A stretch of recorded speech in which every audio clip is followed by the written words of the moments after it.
우리에게 주시는 말씀 함께 나누겠습니다. 여호수아 1장 7절로 9절입니다. 같이 한번 읽을까요? 시작. 오직 강하고 극히 담대하여 나의 종 모세가 내게 명령한 그 율법을 다 지켜 행하고 우로나 좌로나 치우치지 말라. 그리하면 어디로 가든지 형통하리니 이 율법 책을 내 입에서 떠나지 말게 하며 주야로 그것을 묵상하여 그 안에 기록된 대로 다 지켜 행하라. 그리하면 내 길이 평탄하게 될 것이며 내가 형통하리라.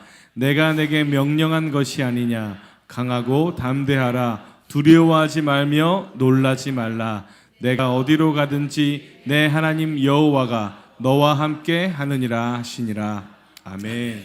인사할까요? 형통할 것입니다. 축복하십시오. 형통할지어다. 이 한마디 선포가 굉장한 파워가 될 것입니다. 몇 해 전에 요르단과 이스라엘 국경에 있는 느보산 정상에 올랐던 적이 있어요. 사진 한번 띄워보시겠습니까? 높은 어떤 그 철탑은 모세가 광야에서 들었던 그 구리뱀, 녹뱀을 상징하는 것입니다. 저는 그 산 정상에서 한동안 오늘 본문의 모세를 묵상했었어요. 광야 40년 모진 고난을 통과하고 저기 요단강 건너편 가나안이 흔히 바라보이는 이곳 느보산 정상에서 모세는 무슨 생각을 했을까? 그렇게 소원하던 가나안 땅 바라만 보고 있다 했던, 그래서 여기까지야. 그때 모세의 마음은 어땠을까요? 그리고 그 모세가 오늘 이 강단에 서서 오늘의 본문으로 오늘 우리에게 말씀을 전한다면 어떤 마음으로 어떤 설교를 할까요? 제가 모세는 아니지만 그 모세의 마음으로 오늘 설교를 준비해 봤습니다. 1장 1절에 보면 여호와의 종 모세가 죽은 후에라고 시작되는데 히브리어 원문에는 그리고라는 접속사로 시작이 됩니다. 그리고 여호와의 종 모세가 죽은 후에 이런 거예요. 그리고라는 이 접속사는 앞뒤 문장을 이어주는 단어죠. 지금부터 쓰는 펼쳐지는 여호수아의 이야기는 앞에 성경 모세의 글 신명기 마지막 장 모세의 죽음과 연결된다는 뜻입니다. 그리고라는 연결의 부사가 없이 시작되는 성경은 창세기만 있어요. 창세기만 그리고라는 히브리어 베라는 단어가 없고 출애굽기도 레위기도 민수기도 신명기도 여호수아도 항상 맨 1장 1절 맨 앞에는 베 그리고라고 시작이 됩니다. 이 말씀은 성경은 따로 떨어진 낫권의 책이 아니라 서로 연결된 하나의 책이고 저자는 하나님이시라는 거죠.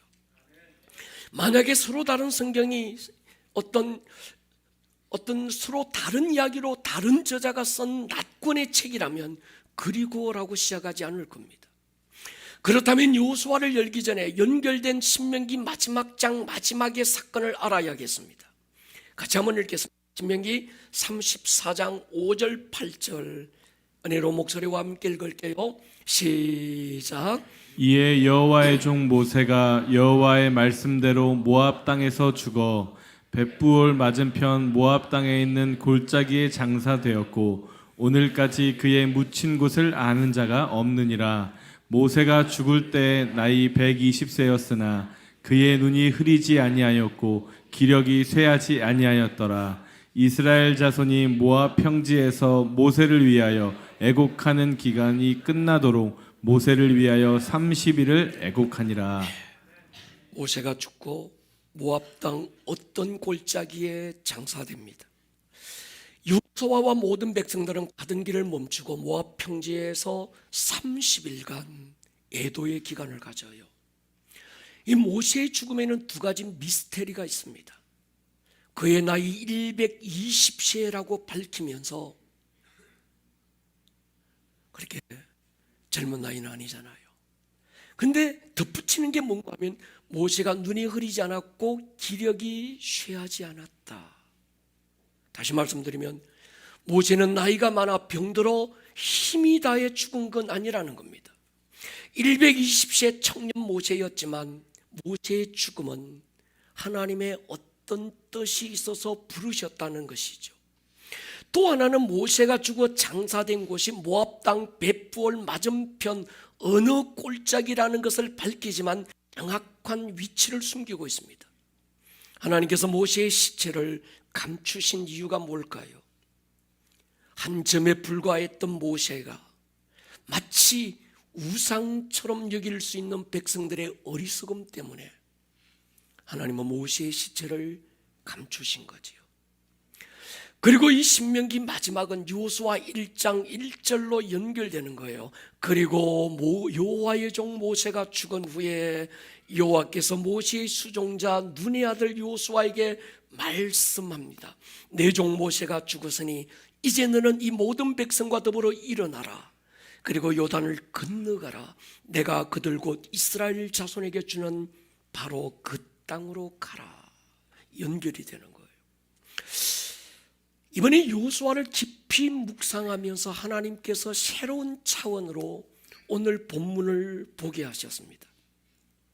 지금까지 저는 여호수아가 요단강을 건너지 못하고 있었던 이유가 모세의 죽음과 함께 남겨져 있는 과업에 대한 리더의 부담감 또는 그 두려움 때문이었을 것이라고 생각했습니다. 물론 두려움도 있을 거예요.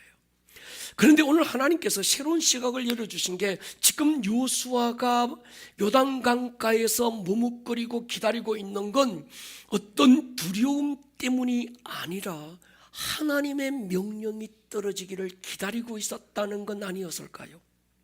모세가 죽고 온 백성이 30일을 예곡하고 요단강가에 머물고 있는데도 자기 리더로 기름 부음 받은 여호수아는 서두르지 않아요. 스스로 모세의 빈자리를 대신하려고 애쓰지도 않습니다. 그는 끝까지 하나님의 명령을 기다립니다. 이유가 있습니다. 지금 자기가 들어가서 정복할 이 땅은 하나님이 주신 땅이고 이 땅의 왕은 하나님이시고 이 나라는 자기 킹덤이 아니라 하나님의 왕국이라는 걸 아는 거예요. 여러분, 여호수아가 찌질이가 아니었습니다. 최강 아말렉과의 전쟁에서 오합지졸 군대 이끌고 최선봉에 나갔던 백전노장입니다. 가데스 바네아에서 가나안 땅을 정탐하기 위해 보냄받은 12명의 정탐꾼 그 중에 선발되었다는 것 자체만으로도 사실 여호수아는 용맹하고 담대한 인물이었습니다. 장정 60만 명 가운데 뽑히고 뽑힌 12명 그 가운데 한 사람이었어요. 그 중에 10명이 가나안의 거민들을 보고 쫄아서 다 끝났어. 우리는 절대 저들을 이길 수 없다. 우리는 저들 앞에 메뚜기들이다. 메뚜기 컴플렉스에 사로잡혀서 절망의 바이러스를 온 백성들에게 퍼뜨릴 때도 갈렙과 함께 저들은 우리 밥이다. 하나님이 기뻐하시면 반드시 저 땅으로 우리를 이끌어 들이실 것이다. 아멘입니까? 상황만을 두고 본다면 처음 출애굽기 17장에서 광야의 하이에나 아말렉과의 전쟁에 나갈 때가 어쩌면 지금 요단강가에 서 있던 지금보다 훨씬 그때가 두려웠을 거예요. 전설적인 영웅 여호수아는 요단강가에서 하나님의 출동 명령을 기다리고 있는 거예요. 하나님의 허락, 하나님의 시간을 기다리고 있는 거죠. 또 하나 우리가 주목해야 될 게 있습니다. 지금 하나님께서 여호수아 개인에게 말씀하고 계시지만 사실은 여호수아에게 주신 말씀이 아니라 이스라엘 백성들 전체에게 말씀하고 계신 거예요. 여러분 보십시오. 여호수아 1장 2절에 보면 이 모든 백성과 더불어 일어나라. 이 모든 백성과 함께 요단을 건너라. 내가 곧 그들 이스라엘 자손에게 주는 땅으로 가라. 가나안은 여호수아 개인의 부르심의 땅이 아니었습니다. 이스라엘 전체 부르심의 땅이었어요. 가나안은 여호수아가 개인적으로 정복할 땅이 아니었습니다. 이스라엘 전체가 정복해야 될 땅이었습니다. 1장 5절에서 내 평생에 너를 당할 자가 없을 것이다, 이 약속도 사실은 오래전에 이미 이스라엘 백성들에게 약속하신 말씀이었어요. 신명기 7장 보십시오. 24절에 보면요, 그들의 왕들을 내 손에 넘기시리니 너는 그들의 이름을 천하에서 제하여 버리라. 너를 당할 자가 없을 것이다. 아멘입니까? 더 나아가서 오늘의 여호수아의 말씀은 이 말씀을 읽고 듣고 레마로 받은 오늘 저와 여러분들에게 주시는 개인적인 하나님의 음성으로 받아야 될 것입니다. 로마서 4장 보십시오. 그에게 의로 여겨졌다 기록된 것은 아브라함만 위한 것이 아니요 의로 여기심을 받을 우리도 위함이니. 그 우리가 누굽니까? 예수 우리 주를 죽은 자 가운데서 살리신 이를 믿는 모든 사람. 그러니까 아브라함의 믿음은 아브라함 개인의 믿음이 아닌 거예요. 예수를 우리 주로 믿는 저와 여러분들의 믿음인 줄로 믿습니다. 여러분, 예수를 죽은 자 가운데서 다시 살리신 하나님을 믿습니까? 그렇다면 의롭다함을 받은 아브라함의 믿음은 여러분들의 믿음인 거예요. 동의하십니까?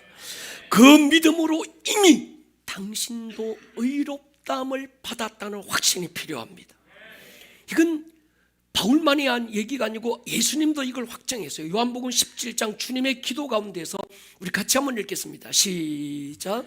내가 비옵는 것은 이 사람들만 위함이 아니요 또 그들의 말로 말미암아 나를 믿는 사람들도 위함이니. 지금 예수님이 마지막 대제사장적 기도를 그 골고다 언덕에서 지금 하고 계시는데, 갈보리 언덕 올라가기 전에 주님이 기도하시는데, 지금 요한복음 17장 이 많은 기도는 지금 예수님과 함께 동석에서 주님의 기도를 듣고 주님의 가르침을 받은 제자들, 그들만을 위한 게 아니라는 거예요. 그들의 말로 말미암아 믿고 있는 모든 자, 저와 여러분들을 향한 주님의 음성인 줄로 믿습니다. 그런데 우리는 주님의 음성이 개인적 레마로 안 들려올 때가 있는 거예요. 그럴 때 답답하잖아요. 누구는 주님의 음성을 들었다, 누구는 믿음의 확신 가지고 막 가는데 왜 내게는 주님의 음성이 들려오지 않을까? 왜 우리가 두려운가요? 주님의 음성이 안 들려오는 거예요. 어떻게 하면 주님의 음성이 들려올까요? 방법을 가르쳐 드리겠습니다. 저만의 방법이기도 합니다만 먼저 뜻을 정하는 겁니다. 하나님께 전적으로 순종하며 가겠다는 뜻을 명확하게 하면 희미하던 말씀이 선명해질 거예요. 아직 말씀이 선명하게 들려오지 않고 하나님의 뜻이 분명하게 깨달아지지 않는 이유는 여러분의 의지가 모호하기 때문입니다. 다니엘은 우상의 제물로 자기를 더럽히지 않겠다 뜻을 정하는 거예요. 예루살렘 성벽 무너지고 모든 가옥이 불탔다, 동생 하나니의 말을 듣는 순간에 느헤미야는 뜻을 정합니다. 여러분, 뜻을 정하면 주님의 음성이 선명하게 들려올 것입니다. 그러나 주님의 음성이 들려온다는 것으로 끝나면 안 됩니다.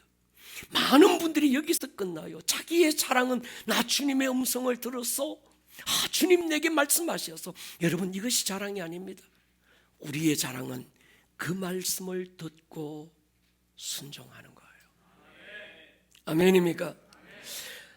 여러분, 말씀이 들려올 때 적시로 순종의 걸음을 내디디십시오. 요단강은 그때서야 갈라질 것입니다. 상황적으로 어렵고 힘들지만 말씀을 듣고 내디뎠던 우리의 발자국이 여러분의 자랑이 되기를 축복합니다. 정리하면, 뜻을 정하면 말씀이 선명해진다. 선명해진 말씀으로 순종의 걸음을 내디디면 말씀의 능력이 나타난다는 거예요. 할렐루야. 여호수아의 탁월함이 이건 거예요. 여호수아는 상황이야 어찌든 먼저 뜻을 정하고 들려온 하나님의 말씀을 붙들고 요단강을 향해서 두벅두벅 막 걸어가는 겁니다. 일어나 요단을 건너 가나안으로 가라 명령하시기 전에 하나님은 여호수아를 격려하지요. 5절에 보면요, 내 평생에 너를 능히 당할 자 없을 것이다. 내가 모세와 함께 있었던 것 같이 너와 함께 있을 것이다. 내가 너를 떠나지 않고 버리지 않을 것이다. 여러분, 이 말씀을 듣는 순간에 여호수아를 짓누르던 부담감과 두려움의 영들은 떠나갔을 것입니다. 여호수아는 지난 40년간 모세에 가장 가까운 곳에서 누구보다 모세를 잘 알고 있었습니다.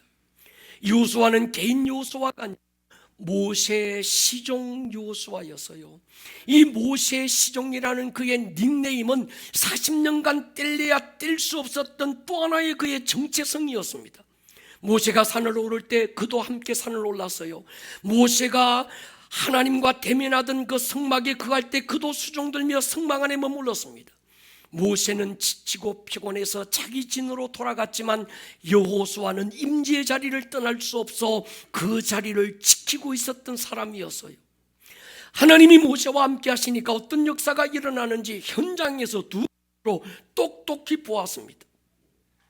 홍해가 갈라지는 것도 보았습니다. 반석에서 물이 쏟아지는 것도 보았어요.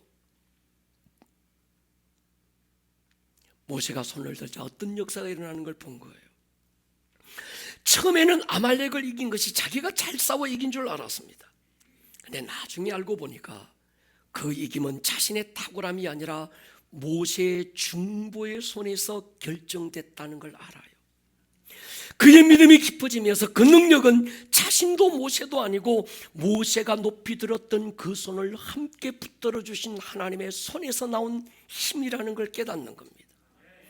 그 모세와 함께 했던 하나님이 나와 함께 하신다면, 아멘입니까? 서성이 하늘로 들림받는 걸 보고 제자 엘리사가 떨어진 서성의 겉옷을 말아주고 요단강을 치며 외쳤던 말이 있습니다. 엘리야의 하나님이 어디 있습니까? 이 말은 엘리야만 독점하는 하나님이 어디 있습니까? 그런 뜻이거든요. 서성 엘리야의 하나님이 이제 나의 하나님이라는 믿음의 선포지요. 그래서 우리도 그 말씀을 따라서 노래합니다.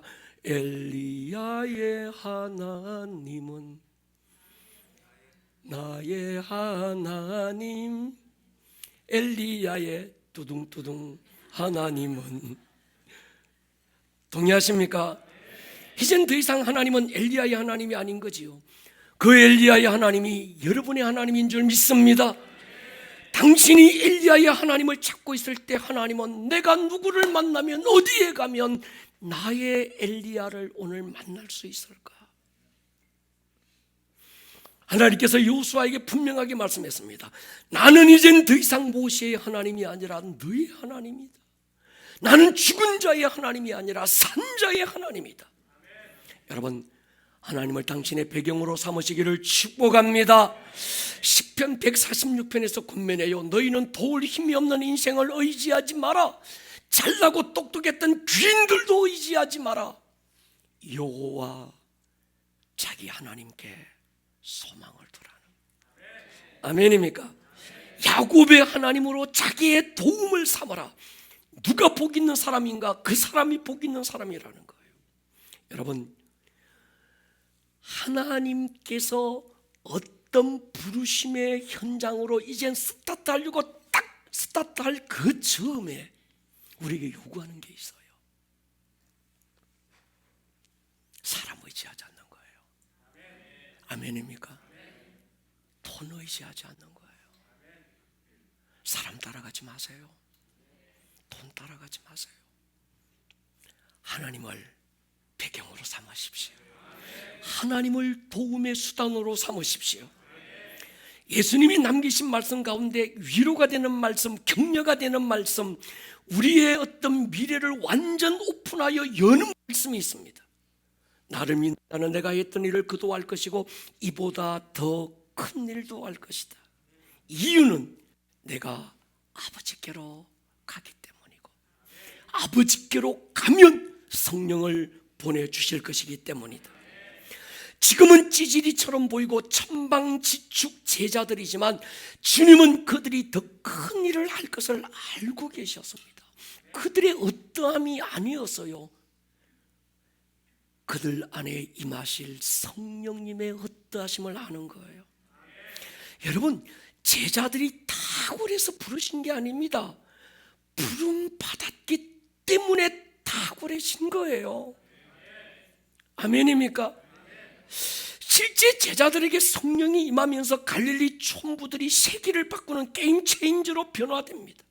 여러분, 이것은 그들의 이야기가 아니라 우리의 믿음인 거지요. 아브라함은 죽었지만 하나님은 살아계셔서 산자 나의 하나님이 되고 있습니다.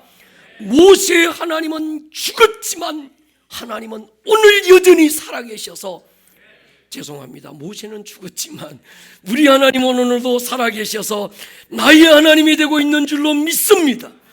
여호수아의 하나님 나의 하나님인 거예요. 그러므로 여러분의 탁월함으로 승부하려고 하지 마십시오. 부르심이 당신의 탁월함을 결정하는 거예요. 내 평생에 너를 능히 당할 자가 없을 것이다, 백전백성을 장담하는 이유가 있습니다. 하나님이 앞서가신다는 거예요. 아멘입니까? 승리는 여호수아의 탁월함에서 결정되는 게 아닙니다. 또 하나, 적이 약해 빠져서 결정되는 것도 아니었습니다. 하나님인 거예요. 바울은 이렇게 고백했습니다. 내가 나 된 것은 하나님의 은혜로 된 것이니 내게 주신 그의 은혜가 헛되지 아니하여 내가 모든 사도보다 더 많이 수고하여서는 내가 한 게 아니다, 나와 함께 하신 하나님의 은혜로라. 아멘입니까? 진정한 리더는 내가 이런 역사를 만들어서 신화적인 자신의 업적을 자랑하지 않습니다. 오직 나와 함께 하신 하나님의 은혜였습니다. 여러분, 결정적인 어떤 이 출장의 결정적인 순간에 우리가 끝없이 돌아봐야 되는 게 있어요. 겸손한 거예요. 하나님의 능한 손 아래서 겸손하기를 축복합니다. 내 작은 의가 고개 들어 하나님의 공로를 가로채고 싶은 이 어리석음을 이겨야 합니다. 모세와 함께 하셨던 하나님께서 약속하신 대로 여호수아와 함께 하셨고, 약속하신 대로 오늘 당신의 하나님이 되어 당신과 함께 하신다면, 여러분, 우리가 뭐가 두려울까요? 어떤 상황에서도 내가 너를 떠나지 않고 내가 너를 버리지 않을 거야, 주님의 이 약속이 여호수아에게 하신 약속이 아니고 이스라엘 백성들에게만 하신 약속이 아니고 오늘 그 말씀을 읽고 듣고 있는 나에게 개인적으로 주님이 하신 말씀이라면 우리가 뭐가 두렵겠어요? 히브리 13장 보십시오. 같이 읽을까요? 5절 6절 시작.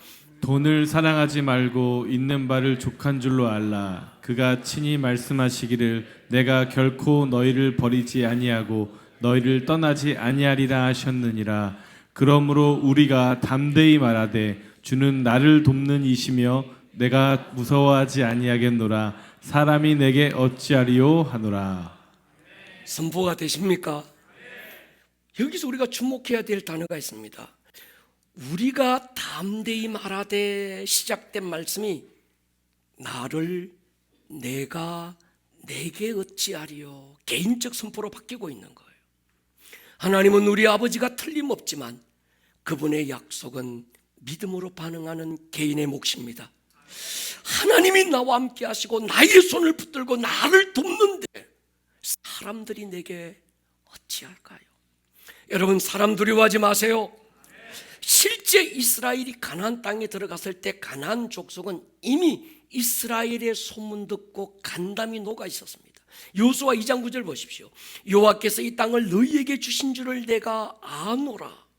라합의 이야기죠. 우리가 너희를 심히 두려워하고 이 땅 주민들이, 개인이 아니라 모든 백성들이 다 너희 앞에서 간담이 이미 녹아 있는 거예요. 여호수아는 이걸 알았습니다.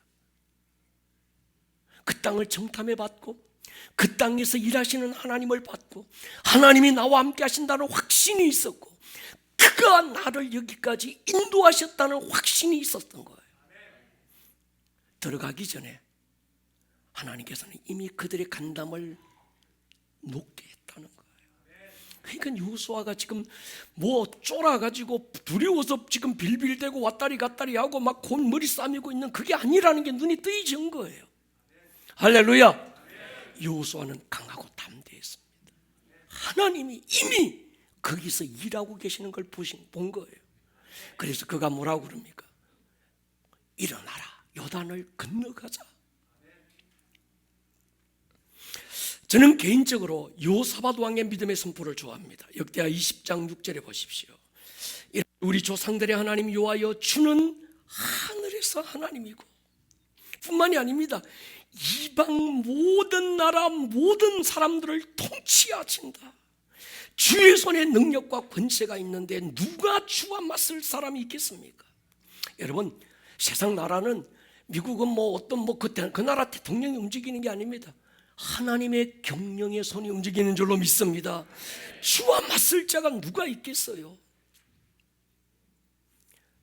상황을 보지 말고 주를 보시기를 축복합니다. 그리고 여호사밧 왕이 이렇게 선포해요. 20장 12절 같이 한번 읽겠습니다. 시작. 우리 하나님이여, 그들을 징벌하지 아니하시나이까. 우리를 치러 오는 이 큰 무리를 우리가 대적할 능력이 없고 어떻게 할 줄도 알지 못하옵고 오직 주만 바라보나이다 하고. 아멘. 오직 주만 보십시다. 사람 보지 마세요. 상황을 이렇게 막 어떤 데이터를 찾아가지고 막 어떤 그 값을 내려고 하지 마십시오. 주만 보시기를 축복합니다. 하나님께서 여호수아에게 용기 주고 발로 밟는 모든 땅을 그에게 주시겠다 약속하시면서 당부하는 한 가지가 굉장히 중요합니다. 오늘 이 말씀에 눈이 열리기를 축복합니다. 8절입니다. 이 율법책을 내 입에서 떠나지 말게 하고 낮과 밤으로 그것을 묵상해라. 그리고 그 안에 기록된 대로 다 지켜 행하라. 그리하면 내 길이 평탄하게 되고 네가 형통할 것이다. 지금 하나님은 여호수아에게 두 번씩이나 7절, 8절, 9절 강조해서 하시는 말씀이 있습니다. 그리하면. 지금 하나님께서 가나안 땅 정복을 위해서 준비하라고 하는 게 복잡한 게 아니었습니다. 전쟁을 위한 준말을 준비하라, 아니면 특별한 군사훈련을 해라, 병법을 가르치라, 그런 것 아니었습니다. 한 가지입니다. 하나님의 말씀이 네 입에서 떠나지 않게 해라. 여러분, 세계를 보십시오. 800만도 안 되는 이스라엘 유대인들이 전 세계에 영향력을 주는 비법이 이겁니다. 여기서 핵심 단어 묵상이라는 단어인데, 우리가 일반적으로 생각하는 묵상은 그냥 깊이 생각하는 거예요. 근데 유대인들의 묵상은 묵상하고 마음으로 생각하는 게 아닙니다. 머리의 영역이 아니고 입술의 영역입니다. 그래서 이걸 하가라는 거예요. 하가라는 말이 뭔가 하면 소리내어 입으로 읊조리는 걸 말하는 겁니다. 이게 시편에서도 이렇게 열었습니다. 오직 여호와의 율법을 즐거워하여 그의 율법을 주야로 묵상한다. 누가 복 있는 사람입니까? 하나님의 말씀을 묵상하가 있는 그대로 풀이하면, 하나님의 말씀을 너의 입으로 읊조리면 그 자가 복이 있다는 거예요. 여호수아가 가나안 땅 31의 나라를 정복할 때 했던 일이 한 가지입니다. 그는 하나님의 말씀을 작은 소리로 읊조렸던 거예요. 결과 그리하면 내 가는 길이 평탄하게 됐고 하는 일이 형통했습니다. 요단강은 갈라져 숨겨져 있는 대로를 열어주었고 여리고는 무너져 평지가 되었습니다. 여러분, 복 있는 사람이 하는 일은 하나님의 말씀을 입으로 읊조리는 거예요. 시절을 쫓아 열매는 내가 읊조린 말씀이 맺게 하는 거예요. 지금도 이스라엘에 가보면요, 이스라엘 사람들은 하나님의 말씀을 입으로 읊조립니다. 그들은 눈으로 읽지 않고 입으로 읽어요.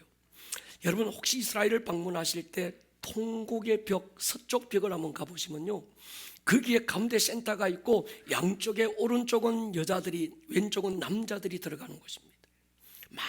많은 사람들이 통곡의 벽 앞에서 통곡의 벽에 손을 얹고 기도하고 자기들의 기도문을 벽 사이사이에 끼워 넣으면서 하나님께 기억되기를 기도해요.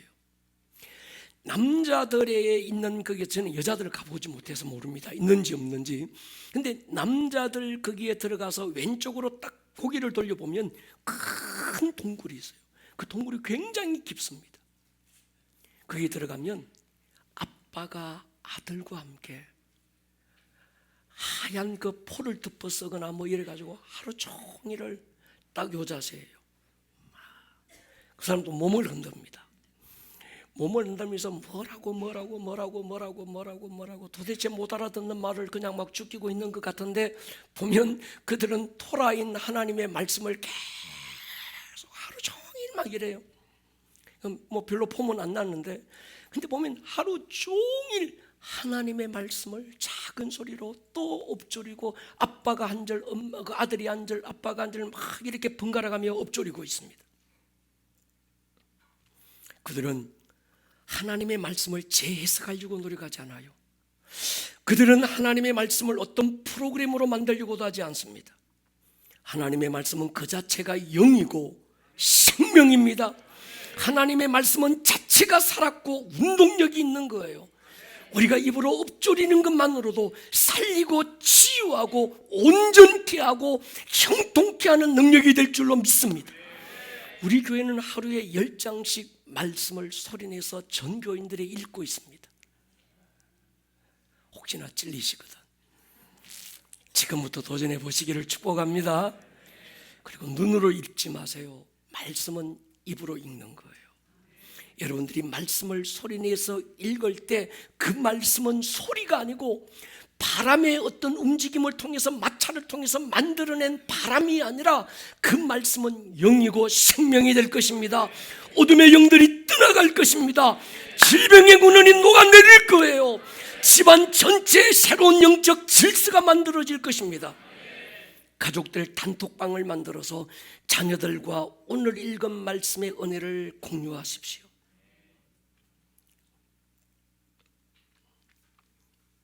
목장 안에서 공유하세요.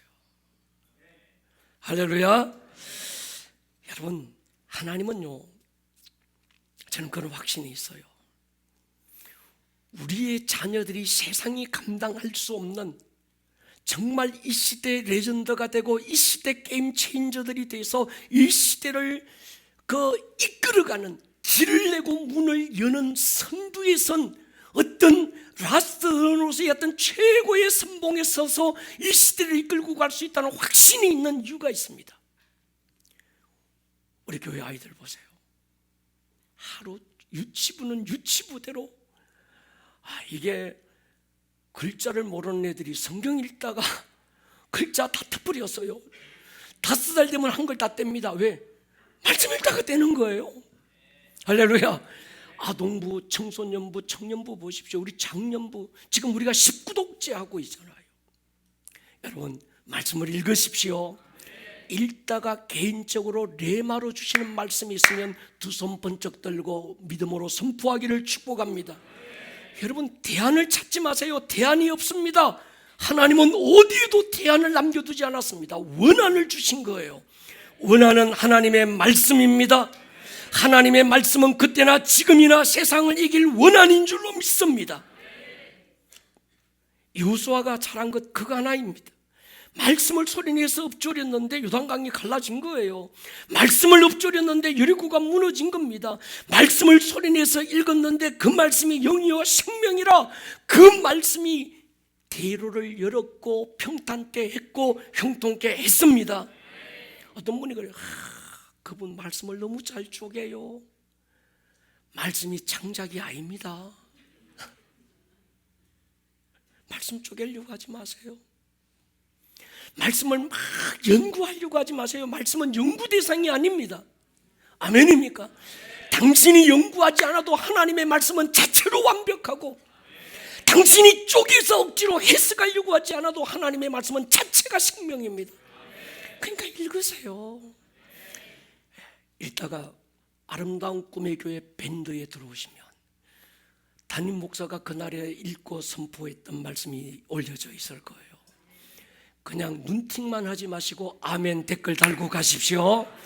그러면 여러분들의 선포가 될 것입니다.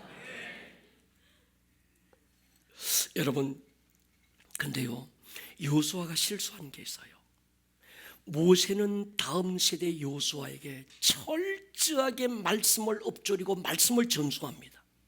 그런데 여호수아는 가나안 정복이라는 수평적 사역은 잘했는데 수직적 복음 전수에 실패해요. 그 결과 여호수아가 온 힘을 다해서 정복했던 가나안은 한 세대를 넘기지 못하고 전멸하고 말았습니다. 그 결과 영적 기근의 시대, 사사시대를 맞은 거예요. 사사시대를 대표했던 구절이 있습니다. 사사기 2장 10절이죠. 같이 읽을게요. 시작. 그 세대의 사람도 다 그 조상들에게로 돌아갔고 그 후에 일어난 다른 세대는 여호와를 알지 못하며 여호와께서 이스라엘을 위하여 행하신 일도 알지 못하였더라. 그들이 다른 세대가 된 이유, 새로운 세대가 아니라 완전 다른 세대가 된 이유가 있습니다. 부모 세대가 말씀을 전수 못한 거예요. 여러분 혹시 고린도에 가보셨습니까? 빌립보에 가보셨어요? 에베소에 한번 가보셨습니까? 그 지역, 그 도시 이름이 성경의 이름으로 남아있는, 그래서 바울을 통해서 한 시대에 엄청난 복음과 부흥이 막 물결을 이루었던 고린도, 그 에베소, 그 빌립보, 그 버가모, 두아디라 이런 얘기 한번 가보셨습니까? 과연 그곳에 교회가 있을까? 있다면 얼마나 있을까? 그곳에 그리스도인이 있다면 얼마나 있을까? 궁금하지 않으세요? 제가 궁금해서 찾아갔어요.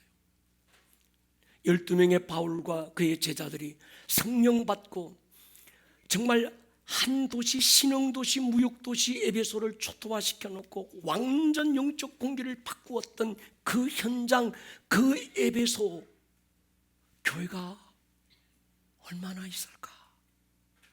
여러분, 교회가 없었어요. 고린도에 그리스도인이라고는 찾아볼 수 없었습니다. 빌립보에 십자가를 찾아볼 수 없었어요. 아무리 돌아다녀도 무슬림으로 가득한 땅이었습니다. 왜 그랬을까요? 바울이 수평적 복음과 선교 사역은 잘 감당했는데 그의 다음 세대들에게 복음이 전수되지 않은 거예요. 19세기 후반부터 시작된 부흥의 바람, 웨일즈에서, 미국 아주사에서, 인도의 카시에서, 한국 평양에서 일어난 부흥운동, 전 세계 복음을 전하는 수평선교의 문을 열었습니다. 부흥의 현장에서 성령받고 가슴이 뜨거워졌던 사람들이 전 세계 미전도 종족에게로 그들의 청춘을 바치며 달려나가기 시작했습니다. 우리나라도 마찬가지입니다. 결과 우리나라는 선교 강국이라는 이름을 얻었습니다. 그런데 우리가 한 가지 못한 게 있어요. 수직적인 복음 전수입니다. 유럽의 많은 교회들이, 한때 부흥이 일어났던 그 교회들이 지금은 텅텅 비고요. 제가 영국 웨일즈 가서 깜짝 놀라고 얼마나 충격을 받았냐. 이 정도일 줄은 몰랐어요. 여러분, 교회가 텅텅 비고 술집으로 팔려가고 이슬람 사원으로 팔려가고 거기에 다음 세대 젊은이들은 눈 씻고 보려고 해도 볼 수 없고 70, 80, 90 된 할머니들 두세 명만 앉아서 여기가 옛날 정말 하나님께서 한 시대 부흥을 터뜨렸던 웨일즈의 부흥의 현장이 여기라고 그것만 자랑하고 있는 거예요. 그들의 무덤, 묘지가 바로 교회 앞 정원 앞에 무덤에 묘지가 많은데 죽은 자들의 묘지만 자랑하고 있는 거예요. 여러분, 한국은 안 그럴까요? 교회 건축 수십만 명 들어가고 우리 막 교회 우리는 수십만 명 모입니다. 수만 명 모입니다. 어리어리하게 교회당 지어놓고 여러분 앞으로 10년 가보십시오. 교회들이 텅텅 빌 거예요. 지금은 메가처치의 시대가 아닙니다. 살아있는 교회가 필요합니다. 하나님의 말씀 하나 붙들고 미래를 승부하겠다는 그런 살아있는 신앙인들이 일어나야 되는 겁니다. 그러기 위해서는 우리 부모 세대가 해야 될 일이 있습니다. 우리가 모든 걸 바꾸는 거예요. 여러분, 우리의 자녀들은 완전 새로운 세대입니다. 가치관이 새롭고 모든 게 달라요. 내가 만들어 놓은 틀 안에 야, 니들도 교회는 요런 데니까 여기 와서 신앙생활해. 애들이 교회 안 와요. 새로운 부대를 준비해야 합니다. 그래서 하나님께서 끝없이 제게 주시는 말씀이, 이 목사, 너희 기성세대, 오늘 우리 신집사님이 막 선포하신 대로 아비세대, 기성세대가 해야 될 일이 있다. 뭔데요? 틀을 바꾸는 거예요. 완벽한 새로운 포도주를 담기 위해서 새로운 부대를 만들어라는 거예요. 여러분, 송도 성전은 완벽한 새로운 부대로 준비될 것입니다. 오늘 우리 교회는 그 일을 하고 싶은 거예요. 여러분, 선교학적으로 크리스천이 전체 인구의 3% 미만이면 선교 대상국가, 다른 말로 미전도 종족으로 분류가 돼요. 여러분, 선교 강국 대한민국 안에 선교 대상 세대, 미전도 종족 세대가 함께 공존합니다. 제가 하나님께 기도했습니다. 하나님, 언제까지일까요?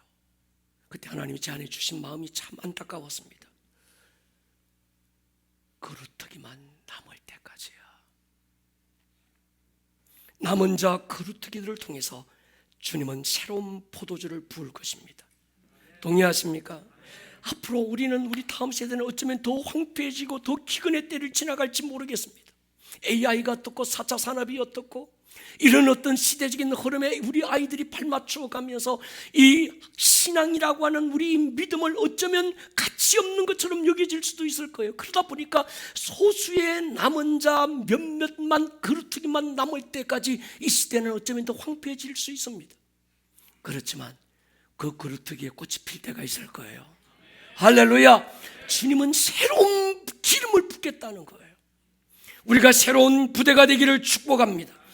여러분, 복음이라고 하는 본질은 달라지면 안 됩니다. 다른 복음은 없습니다. 십자가 복음만 복음입니다. 그러나 복음을 담는 그릇은 달라져야 합니다.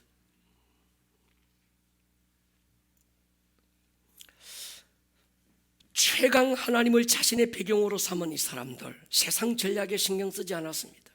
두 가지만 집중해서요. 하나님이 나와 함께 하신다.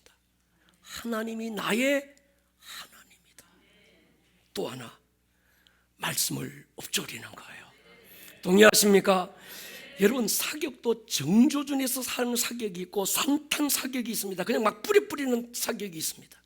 근데 하나님의 말씀은 산탄이 아닙니다. 하나님의 말씀은 정조준입니다. 하나님의 말씀을 여러분들의 삶에 정조준하기를 축복합니다. 그렇다면 그 말씀이 대로를 만들고, 그래서 성경은 지금 7절에서도 8절에서도 그리하면 형통할 거야, 그리하면 내 가는 길이 평탄하게 될 거야. 여호수아의 어떠함이 평탄을 연 게 아니었어요. 여호수아의 어떤 힘이 형통의 대로를 연 게 아니었습니다.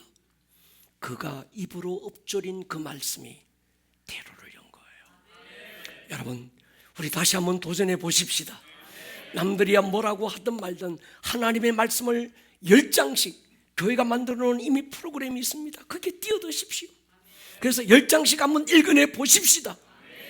아멘만 하고 끝나면 안 됩니다. 머리를 한번 숙여 보십시다. 여러분, 우리 교회는 요단강 도하라고 하는 새로운 시전, 새로운 어떤 스피릿을 가지고 일어나고 있는 때입니다. 이때